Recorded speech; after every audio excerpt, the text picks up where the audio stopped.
Naquele tempo, Jesus tomou consigo Pedro, Tiago e João, seu irmão, e os levou a um lugar à parte sobre uma alta montanha, e foi transfigurado diante deles. O seu rosto brilhou como o sol, e as suas roupas ficaram brancas como a luz. Nisto apareceram-lhes Moisés e Elias, conversando com Jesus. Então Pedro tomou a palavra e disse: Senhor, é bom ficarmos aqui. Se queres, vou fazer 3 tendas, uma para ti, outra para Moisés e outra para Elias. Pedro ainda estava falando quando uma nuvem luminosa os cobriu com sua sombra. E da nuvem uma voz dizia: Este é o meu filho amado, no qual eu pus todo o meu agrado. Escutai-o. Quando ouviram isto, os discípulos ficaram muito assustados e caíram com o rosto em terra. Jesus se aproximou, tocou neles e disse: Levantai-vos e não tenhais medo. Os discípulos ergueram os olhos e não viram mais ninguém, a não ser somente Jesus. Quando desciam da montanha, Jesus ordenou-lhes: Não conteis a ninguém esta visão, até que o Filho do Homem tenha ressuscitado dos mortos. Palavra da salvação. Então, caríssimos irmãos e irmãs, prezadas crianças, o dia de hoje nos apresenta no Evangelho a transfiguração de Jesus. Essa palavra, que parece ser uma palavra difícil, pelo menos é rara, nós não a utilizamos no nosso cotidiano, mas quer dizer uma coisa muito simples. Transfiguração de Jesus, essa experiência que ele teve diante de Pedro, Tiago e João, os seus discípulos, não é outra coisa senão essa busca de verdade, de luminosidade, de transparência, de inteireza, de plenitude que todos nós fazemos na nossa vida. O que nós queremos é isso, é ser plenos, é ser totais, é ultrapassar a fragmentação, é não viver aos pedaços, cortados em partes, mas o mais possível dentro dessa dimensão de totalidade que o próprio Deus representa para nós. E o que Deus quer de nós é que aquilo que aconteceu com Jesus Cristo no Monte Tabor aconteça também a cada um em particular. Nesse sentido, temos alguns detalhes importantes. O primeiro é que Jesus vai para a montanha e leva só 3 dos seus discípulos, não leva os 12. Isso acontece não só aqui, mas em outros episódios e acontecimentos importantes da sua vida. Está com os 3, Pedro, Tiago e João. Ora, o número 3 significa sempre totalidade. Então, Jesus Cristo, estando com os 3, ele está com a humanidade inteira diante dele. O que ele faz acontecer na presença dos 3 é como se chamasse-nos a todos nós para estar lá na sua presença. Porque os 3 representam exatamente a globalidade dos seres humanos em todo o mundo, em todo o universo. Depois, esses 3 são diferentes, naturalmente, uns dos outros. Por exemplo, João é o homem pensante, é o cabeça feita, é o teólogo, por assim dizer. Então, nele aparece a dimensão maior da razão. Já Tiago é o homem da ação. As cartas de Tiago a gente conhece. Ele é peremptório, é afirmativo, é contundente. Mostra-me a tua fé que eu mostro as minhas obras. Ele é o homem das obras, é o homem da atividade, é o homem do fazer, diferentemente de João. E Pedro é o homem da emoção, inclusive é muito temperamental. Nós o conhecemos mais do que aos outros. Quando ele cortou a orelha de um soldado para defender intransigentemente o seu mestre. Porém, a emoção muda e parece que vira tudo, quando algumas horas depois, o seu mestre já, para ser condenado à morte, precisa do seu testemunho e ele o nega. Uma vez, duas, três vezes. Quando alguém o reconhece como discípulo, ele diz, não, não sou eu não. Eu só sou parecido com ele, mas não sou não. Eu sou outra pessoa. É o homem temperamental. É o homem que vive mais ou menos ao sabor dos sentimentos, como a maioria de nós, na maioria das vezes, o somos. Três pessoas diferentes ao lado de Jesus. Isso quer dizer o quê? Uma lição muito importante. É que todos nós precisamos uns dos outros. Nenhum de nós é completo, é autossuficiente. Nenhum de nós se basta a si próprio, porque nós não conseguimos, por mais completos que sejamos, reunir todas as dimensões importantes da vida dentro de nós. Temos alguma coisa forte e nos escapam outras. As outras pessoas com quem nós convivemos têm outras coisas fortes que nós não temos, e às vezes escapam a elas as coisas fortes que estão em nós. E a gente, quando se une, quando está presente um na vida do outro, quando comunga, quando partilha, quando interlocuta uns com os outros, crescem os outros, crescemos nós. Eu ofereço de mim aquilo que eu tenho e que ninguém tem, e recebo dos outros aquilo que eles têm e que eu não tenho. E nessa troca incorrigível, todo mundo se dá bem. É muito importante que a gente perceba o quanto isso vale para nós no Evangelho. E é por causa disso que a nossa caminhada pela vida não pode rejeitar a presença de ninguém. Nem pode, de forma alguma, apegar-se de forma absoluta à presença de quem quer que seja. Não rejeitar ninguém, mas também não se apegar demasiadamente a ninguém. Por quê?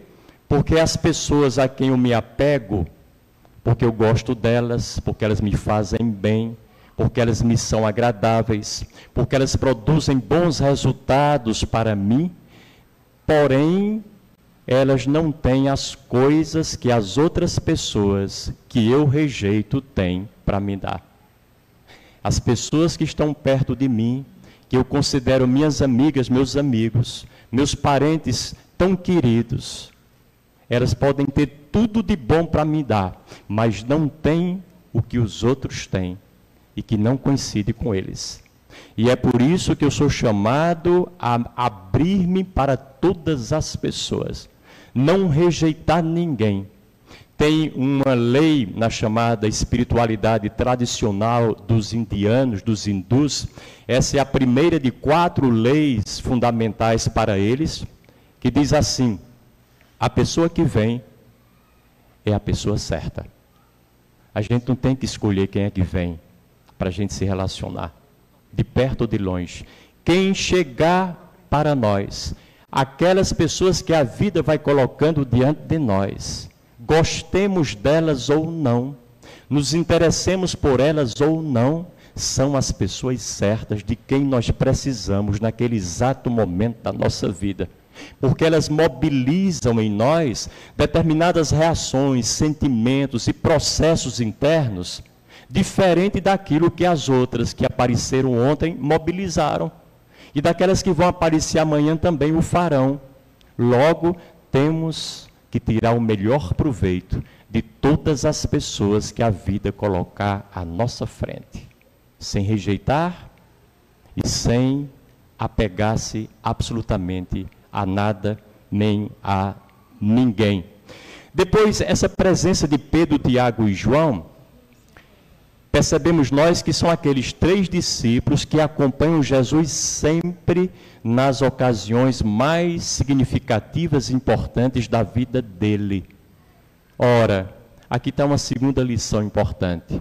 Todos nós precisamos não apenas de companheiros ocasionais, pontuais, não apenas de colegas, e nós os temos às pampas, Mas todos nós precisamos de amigos ou amigas de verdade. Meia dúzia deles, no máximo. Às vezes não conseguimos mais do que 2 ou 3 ao longo de toda uma vida. Por quê? Porque a amizade demanda tempo. Para se construir uma amizade, a gente precisa envidar muitos esforços.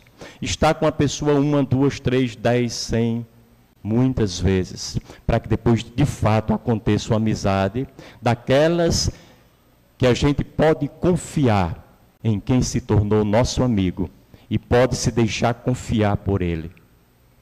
Essas amizades, elas são indispensáveis. Os companheirismos, os encontros de ocasião, a gente pode até dispensar. E sem eles a gente vive muito bem. Agora, sem amigos de verdade, a gente não consegue. Não consegue ir muito longe, a não ser com um grau de vazio, de solidão e de infelicidade que ao longo do tempo vão se avolumando e batendo insistentemente à nossa porta e nos fazendo cada vez mais esvaziados de nós próprios. Por quê? Porque uma vida sem gente que precise da gente, e sem gente de quem a gente precise, ainda não é vida humana. É uma vida qualquer. É um modelo de existência qualquer, mas não se encaixa, não corresponde, não se compatibiliza com aquilo que é próprio do ser humano. Precisamos ter pessoas boas em quem confiamos e que confiam em nós por perto. Aliás, eu costumo sempre traduzir assim: se você, a 1h da manhã, cada um de vocês, um dia passar por um grande sufoco, daqueles que precisa de um amigo por perto naquela hora, você tem a certeza de que pode ligar para alguém naquela hora da madrugada e vai ser atendido por essa pessoa e ela vai estar do seu lado em poucos minutos, depois apenas de vestir uma roupa qualquer e de mal pentear o cabelo, ou não? Essa é uma pergunta importante. Eu tenho certeza de que vou poder contar pelo menos com uma pessoa num grande vexame na minha vida, a qualquer hora do dia, da noite ou da madrugada. Se a resposta for, eu não tenho certeza. Eu nem sei quem é que eu buscaria, nem sei para onde eu ligaria. Eu acho que eu não tenho. Procure construir uma amizade que lhe possa acudir. E ao mesmo tempo, deixe-se mobilizar pela necessidade dessa outra pessoa para você acudi-la quando ela mais necessitar de você. Eu acho que aí nós temos um termômetro importante para a gente, na prática, começar a concretizar, a encarnar o que de fato significam esses 3 que andam sempre com Jesus. Ele tinha 12, antes tinha 72, mas preferia, vez por outra, andar com 3. E desses 3 ainda tinha o discípulo amado, que era João, com quem ele privava da amizade e da companhia em outros momentos muito íntimos e muito reservados. Precisamos de pessoas assim. Às vezes, a gente tem aquela ideia de que nós somos cristãos e somos chamados a amar todo mundo do mesmo jeito, relacionar-se com todas as pessoas da mesma forma, de igual maneira. Não é verdade. Jesus Cristo, que é Jesus Cristo, soube fazer seleção. Ele tinha aquelas pessoas, ele não rejeitava ninguém, naturalmente. Mas o fato da gente não rejeitar ninguém, de acolher todas as pessoas que vêm, não significa que a gente tem obrigatoriamente que ter o mesmo tipo de relação com todas elas. De criar intimidade e uma amizade mais próxima com todo mundo da mesma maneira. Não. Porque tem algumas pessoas que, se a gente se aproximar muito delas, dá problema. Complica a vida da gente. Tem pessoas que são verdadeiros porcos espinhos, aqueles espinhos bem grandes. É você chegar e sair todo espinhado. E ela não está nem aí. É o jeito dela, é a natureza dela, e a gente não tem condições de mudar. Apenas de respeitar, uma vez que a gente sabe como ela é. Deixe-a no canto dela, mas na hora que precisar, estamos aqui. Entretanto, não criamos muita intimidade, muita proximidade, porque ela não comporta esse tipo de relação. Há outras pessoas que são exatamente o contrário. Se a gente não se aproximar delas, não criar intimidade, a gente vai perder muito das coisas boas que elas têm para nos dar, exatamente porque nos permitem ser próximas a elas, sem criar nenhum problema em nossas vidas. É preciso que nós tenhamos bom senso de saber de quem eu me aproximo mais, de quem eu me aproximo, porém, com certa reserva, com certo cuidado, deixando alguns metros de espaço entre nós, para que eu não sofra à toa, para que eu não imponha sofrimento à toa à vida de seu ninguém. É isso que os psicólogos hoje chamam de manter-nos numa certa ignorância seletiva. O que é ser ignorante seletivo? É escolher toda hora o que eu não quero, o que eu não quero ler, o que eu não quero comer, com quem eu não quero conviver, com quem eu não quero formar e fazer muita amizade, muita proximidade. Isso também faz parte da nossa inteligência, do nosso bom senso.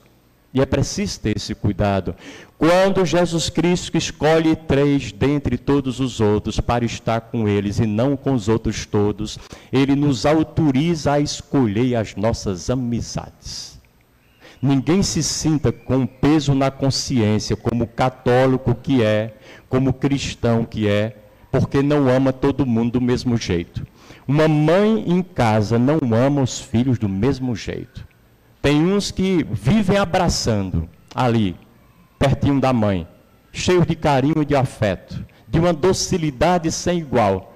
Não chegam em casa sem dar o abraço e o beijo e cair no colo dos pais. Tem outros, quando o pai pega na cabeça, ele dá uma virada, entendeu? Ele não gosta de toque, me deixe quieto no meu canto. Então, a forma de amar esse é deixá-lo quieto no canto dele, porque ele é diferente. Ora, se um horticultor, alguém que cuida de plantas, depois de um certo tempo e manejo, ele consegue compreender que uma planta é diferente da outra, e que se ele botar a mesma quantidade de água na segunda, como ele botou na primeira, a segunda morre, encharcada. Quanto mais nós precisamos dessa compreensão. As pessoas precisam de doses diferentes da nossa presença na vida delas. Uma dose demais excessiva, amor demais, apego demais para aquela pessoa é o fim da picada. É o mal que nós fazemos a ela. A outros não. Se nós nos distanciamos, se nós ficamos muito afastados, é um mal que nós fazemos a estas. Mais uma vez, a inteligência, o bom senso, mais uma vez, a esperteza evangélica que há em nós, o Espírito Santo que criativamente nos permite viver a vida de forma equilibrada, tem de funcionar na nossa vida o tempo inteiro. Então, aqui nós precisamos viver essas verdades. E aqui tem um detalhe, é que os amigos verdadeiros nem sempre são aqueles solidários a nós na nossa dor, no nosso sofrimento ou no nosso fracasso. Eu citei aquela história de você a 1h da manhã precisar e ter alguém, mas é bom ter cuidado, porque às vezes mesmo aquela pessoa que está conosco na nossa dor e marca presença imediata, nem sempre é o nosso amigo noutros momentos. Por quê? Porque a dor não serve para testar amizade. A dor serve para testar caridade, solidariedade, o que é diferente. E a gente é caridoso até com gente da rua, que a gente nunca viu na vida.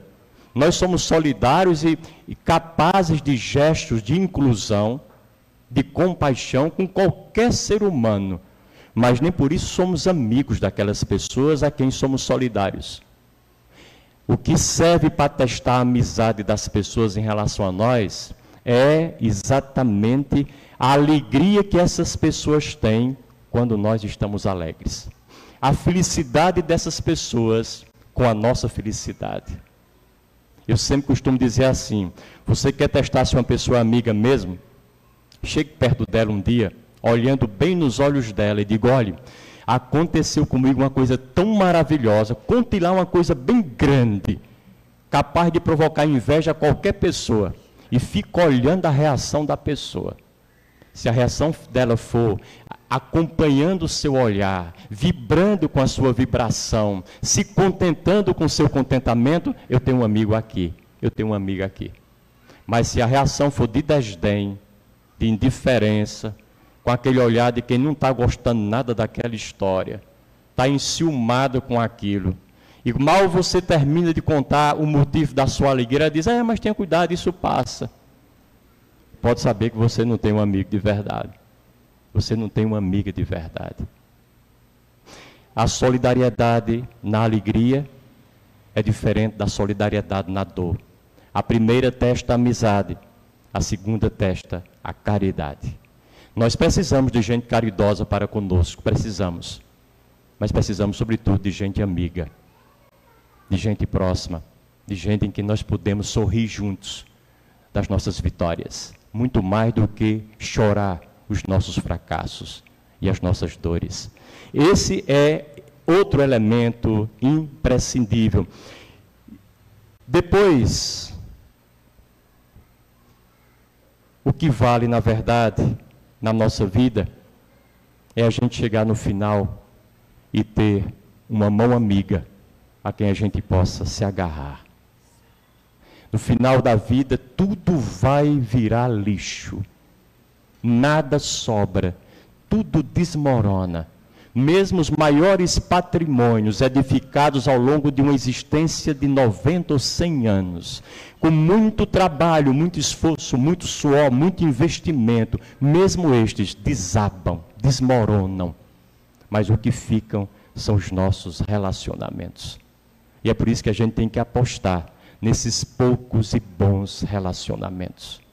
O mundo dos afetos é enganoso, mas o mundo da amizade, que ultrapassa as emoções pura e simplesmente, esse sim, é um mundo de valor que todos nós devemos construir ao longo dos nossos dias. Depois, e vou pegar elementos aqui para não seguir o evangelho todo, lá no Monte Tabor, o rosto de Jesus ficou brilhante e as suas roupas também. Rosto é o sinal da interioridade, roupas são sinais da exterioridade. Isso quer dizer que nós devemos crescer fazendo mudanças fora e mudanças dentro. Nunca crescer apenas de um lado, mas favorecendo e investindo nos dois lados. A gente muda o que está fora, e às vezes é preciso, mas também tem cuidado em mudar o que é interior, o que é da alma, o que é do coração. Entretanto, é difícil a gente mudar de dentro para fora. Como é difícil a mudança interior.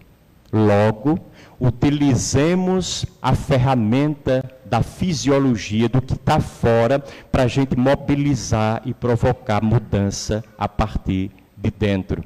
Tem um autor muito famoso da chamada PNL, Programação Neurolinguística, é aquele que iniciou todo esse trabalho na década de 70, Anthony Robbins.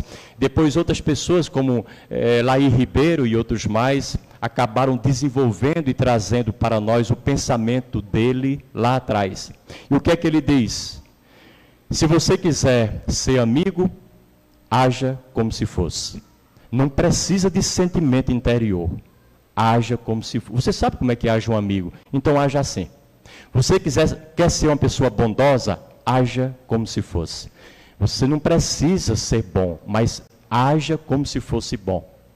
Quer ser uma pessoa educada e gentil? Haja com educação e com gentileza, como se fosse educado e gentil. E um de vocês pode dizer assim: mas eu não sei agir dessa maneira.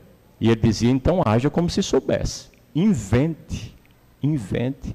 Todos nós sabemos o que é gentil, o que é bom, o que é educado, o que é amigo. E a gente pode começar a agir dessa forma, sem nenhum sentimento, sem nenhuma vontade, sem nenhum desejo interior. Pelo contrário, dentro de você a coisa está remoendo, lhe levando a agir de forma contrária. Mas você sabe que não presta agir daquele jeito e vai agir do jeito correto. E aí, em pouco tempo, agindo assim, você vai criar o hábito de agir dessa maneira. Você mais tarde vai querer não agir mais com educação, com delicadeza, com gentileza, com amizade, e não vai conseguir agir de outra forma, a não ser desse jeito.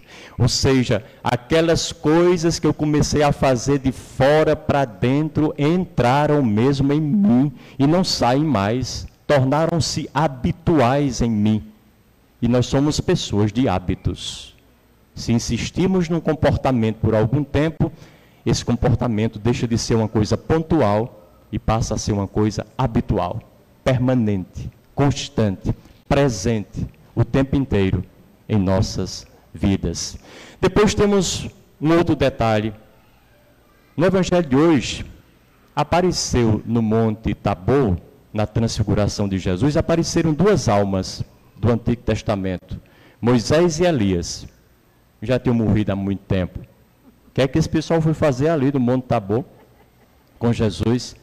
Vocês sabem que Moisés representa toda a lei no Antigo Testamento e Elias representa toda a profecia. Os dois resumem tudo aquilo de maior que o Antigo Testamento, a caminhada do povo de Deus outrora, nos tem para dizer, para ensinar. Os dois são legítimos representantes da história do povo de Israel. Foram eles que apareceram ali na montanha, no Monte Tabor. Ora, os dois também já tinham subido a uma montanha. Nós sabemos pela história que Moisés foi ao Monte Sinai e lá recebeu os 10 mandamentos. Depois comunicou ao povo. Nós sabemos que Elias foi para o Monte Horebe e lá recebeu a presença do Senhor naquela brisa suave, naquele relato encantador do livro do Antigo Testamento. Os dois vêm até o Monte Tabor, onde Jesus está ali sendo confirmado por Deus como seu filho muitíssimo amado. Detalhe importante, depois disso, quando Jesus é confirmado, os dois desaparecem. Moisés e Elias já não estão mais lá. Fica apenas Jesus. Ou seja, Jesus atualiza todo o Antigo Testamento na vida dele. Nenhum de nós tem, se não quiser, que olhar para o Antigo Testamento ou obedecer qualquer lei ou regra da antiguidade, porque Jesus Cristo traz uma nova lei, traz uma nova regra de vida, que é o amor.